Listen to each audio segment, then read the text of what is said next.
Hello everyone, in today's video we are building a compact gaming PC with a motherboard from Minisforum that comes with the CPU pre-installed. It turned out to be a very cool build, so hit the like button and let's start. At the heart of this build is the Minisforum BD795i SE, which Minisforum provided for this video. It comes in this box. You can already see the CPU we have pre-installed is a Ryzen 9 7945HX, which is mobile, but with the 16 cores, 32 threads and crazy boost to 5.4 GHz, it can easily humble a lot of desktop CPUs. Inside we get papers, brackets for the CPU fan, screws, I/O shield, bracket for the Wi-Fi and the motherboard itself.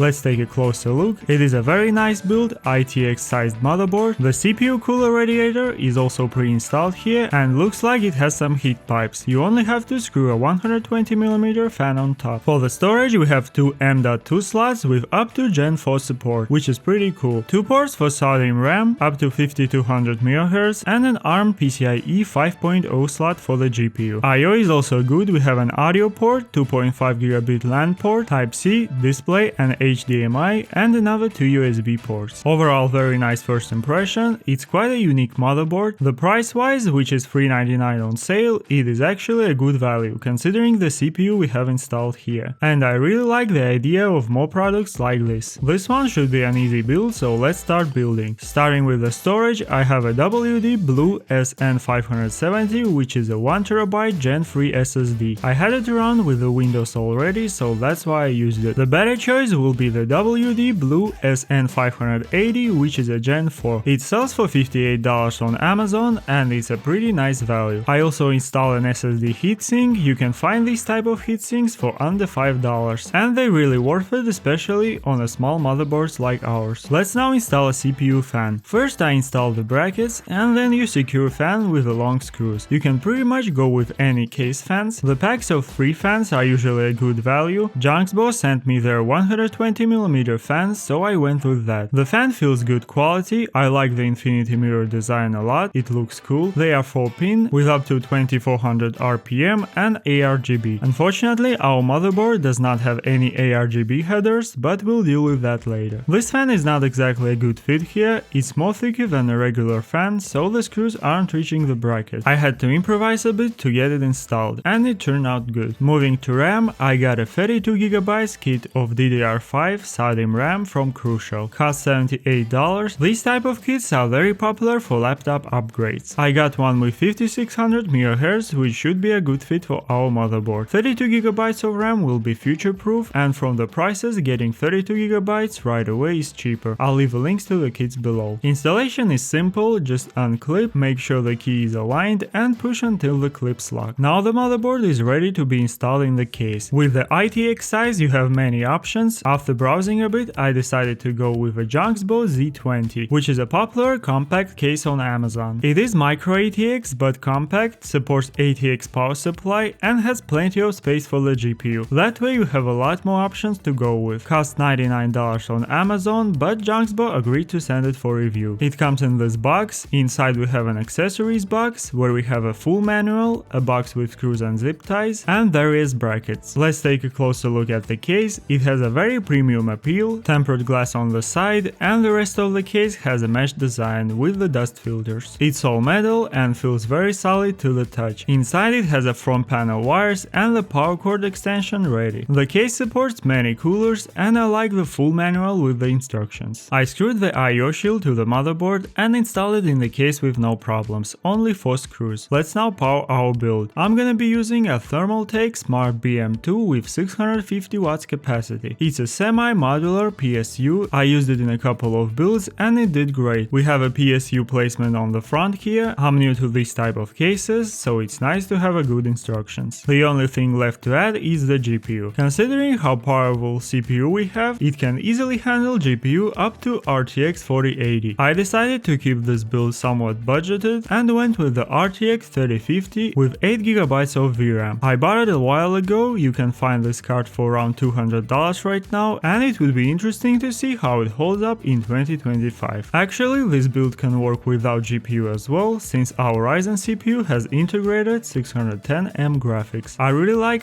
iGPUs cause you can build the PC without the graphics card first, actually use it, and later just add the GPU. We definitely gotta test the iGPU as well. Meanwhile, the PC looks pretty nice and it started right away. I finished all Windows updates as well as Nvidia drivers, so let's do a quick run through the specs. Here's our Ryzen 9 7945HX, 16 cores, 32 threads, 2.5 GHz base with up to 5.4 GHz boost and 64 MB of L3 cache. Next we have our 32 GB of RAM in dual channel, which works on 3200 MHz right away. 1 TB of Gen 3 SSD, here's the speed check. I also got the Wi-Fi card installed, better do this before installing the motherboard in the case I messed up here. And finally we have our Nvidia RTX 3050 8GB version and the Radeon 610M graphics. Let's jump into benchmarks. In Cinebench our Ryzen scored 31,500 points, which is an amazing result. Clearly it would be a good fit for any productivity tasks. During the benchmark the CPU reached almost 95 degrees, which is not critical but it's not great. In 3D Mark PC scored 6,800 points, CPU stayed around 75 and the GPU around 68 degrees. I wasn't happy with the CPU temps, so I added 2 exhaust fans on top. The case has a very convenient design, so it was easy. I got an RGB hub from Amazon to take advantage of RGB lights as well. Here's the cable management, it was tricky but it's all fit. PC is now looking very cool, I even added a handle that comes with the case. Let me know what you think about handles in the comments. And of course, most importantly, the CPU is now runs cooler. The max CPU temp in Cinebench is now 88 degrees and the performance increased to 32,000 points. The same thing in the 3D Mark, CPU temp is now around 70 and we got a bit more points. That's how you increase performance with the case fans. Let's jump into games. I tested many games in 1080p 165Hz, so buckle up. In Valorant with auto set high settings, I'm getting smooth 300 plus FPS all the time. Let's move to CS2 and here with the same auto set high settings, getting the range from 130 to 170 most of the time. Feels pretty good. In Marvel Rivals with the medium high settings and the Nvidia DLSS in quality mode, getting 75 to 100 FPS depending on the scene. Overall the game feels pretty nice. Let's jump into Fortnite and here with the auto set settings, which is 72% 3D, medium, DirectX 12, getting very smooth around 150 FPS with some drops to around 130 in loaded scenes. Of course I'm gonna test the performance settings as well, and with those getting stable around 400 FPS, no complaints here. In Apex Legends with all settings on high, getting a great quality picture with 90 to 120 FPS range. If you want more FPS you can drop the settings to competitive and that will give you a 150 plus most of the time, with some drops in loaded scenes. PUBG, high settings 1080p, the game runs smoothly with around 100 FPS. Tested Warzone as well and with auto set quality settings, which are high settings with Nvidia image scaling in ultra quality, I got a very nice 80 plus FPS. As you can see, this PC easily handles any online game. Let's move to single player games. Starting with the Elden Ring, with the highest settings we are getting a capped 60 FPS. The game runs smoothly and even in loaded scenes FPS stays around 60. Raising the bar in Cyberpunk with ray tracing ultra preset and DLSS on auto,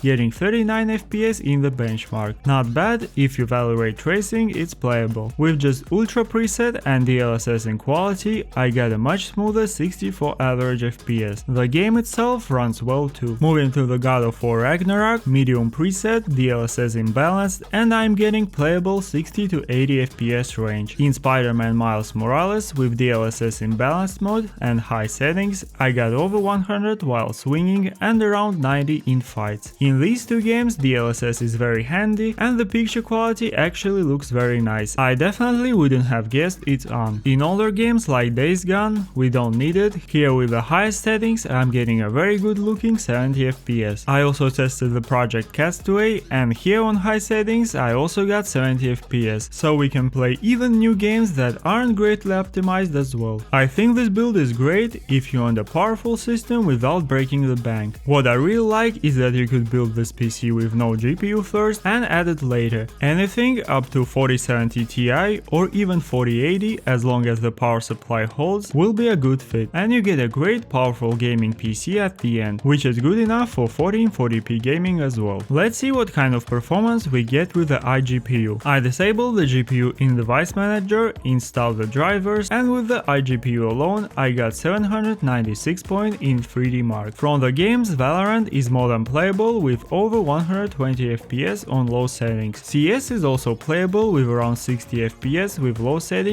and FSR in performance mode. PUBG on low setting is not really a pleasure at 25 FPS. If you drop to 85% 3D, you'll get a 30, but still not competitive at all. Same thing in Warzone with the performance settings and downscaling getting 30 FPS, but there is a huge delay. Fortnite on the other hand is still playable with 50 plus FPS most of the time on performance settings. So yeah, having iGPU as a backup or temporary is really convenient. Let me know what you think about this build. I think Minisforum did a great job in offering something new and cool. From the cons, I would like it to have a Wi-Fi module included, the paper manual and the ARGB header of course. Other than that, I think it's one of the premium looking builds on the channel. As always, you can find links to all parts in the description, and I'll see you in the next one.